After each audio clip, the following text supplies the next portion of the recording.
biggest shifts we're seeing this year, particularly in Cannes, is a creator takeover. And what I mean by that is for years we've been working with influencers, we've been working with independent content creators, largely in the UGC forum. And what we've seen is a shift from purely UGC to higher quality production value to now kind of primetime programming to box office hits even. And I think the creators that we grew up with that felt very sort of organic and independent, very rough and raw, have become very refined and very sophisticated and very savvy and advanced as producers, as directors, as talent themselves, as just incredible storytellers. And the power that they have, not just to deliver great content in lots of different formats, is to amass the audience and community and to create engagement with them. And I think more and more we're seeing brands want to lean into that space and want to learn more about that space and want to be a part of that space, even with their own voice, with creators working on their behalf or integrating with them to tell their story. So I think that is where there's a lot of shift. It certainly feels where there's a lot of activity on the Croisette. It feels like twice as busy as it has in the past couple of years as a result of that. So that's probably the number one thing on my mind. Well, that says a lot about the media landscape, at least as a kind of modicum of the space.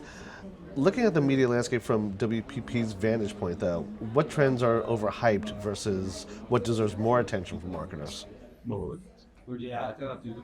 Has anyone said that AI is overhyped this week?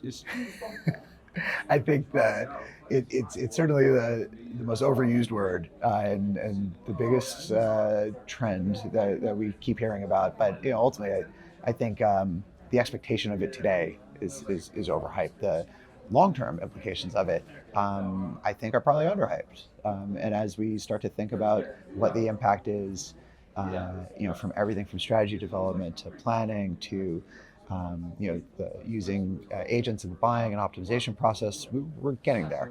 And we're experimenting rapidly, and we're building open systems. In fact, WPP Open is just that. It's an open system that allows us to work modularly, end to end, to plug in lots of different sources of data, of inventory, of audience, and of opportunity.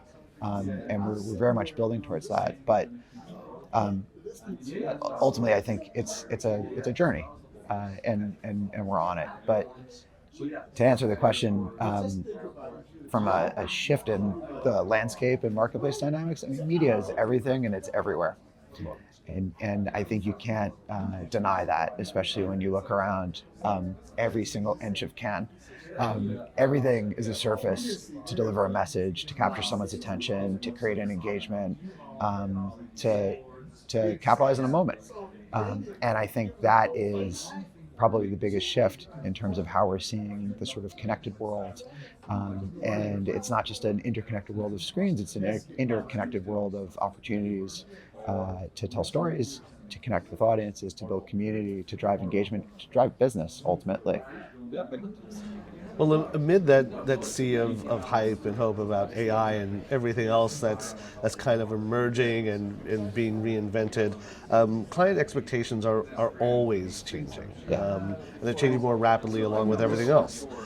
So with that in mind, Adam, how is that reshaping what agencies need to deliver and how they operate? Frankly, I think as much as we can be our clients' most trusted partner for their business and for the growth of their business, it allows us to get closer to what their challenges are. And their challenges often not just how they could buy media better or smarter, faster, or cheaper, but it's how they could orchestrate all of their marketing better, how they could get to market faster, how they could get to insights faster, how they could better understand their audience from lots of different dimensions, so they can be better informed about the right opportunities to dig into. And a lot of what we're doing right now with our clients is to get closer to their business and get closer to what those challenges are so we can help them solve those problems, whether it's with data, whether it's with systems, and systems that can help them shape more influence in the market, or whether it's with infrastructure to help them better connect the bits and the bytes, and to move with more agility and with more speed, but ultimately with more intelligence. All these opportunities are great in theory, but if they're not intelligent opportunities, they're not probably going to drive the growth that clients are looking for and the outcomes that are going to drive their business for long term.